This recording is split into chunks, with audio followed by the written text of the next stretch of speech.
Welcome to our channel. Today we how to enable Wrike custom forms for intake and triage. Quick tutorial step by step clearly.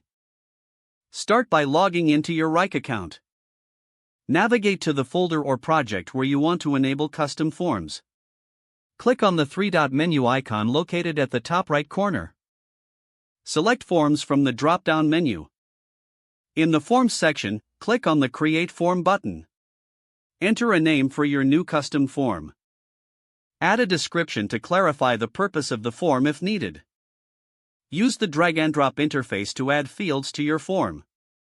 You can choose from various field types, such as text, drop-downs, or checkboxes. Make sure to label each field clearly for easy understanding.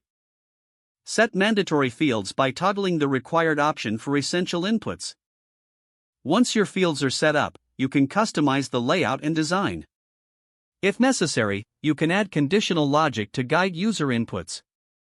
Preview your form to ensure everything looks correct. After reviewing, click the Save button to finalize your custom form. To enable the form for intake, navigate back to the form settings. Select the option to share the form link with your team or stakeholders. Distribute the link via email or your preferred communication platform. Monitor submissions in the designated folder or project to track incoming requests. Adjust the custom form as necessary based on user feedback and requirements. If the page does not load, refresh the browser or try again in a private or incognito window. Make sure you are using the correct email address, then retype it carefully to avoid small typos. If your password is not accepted, use the reset option and create a new strong password you can remember.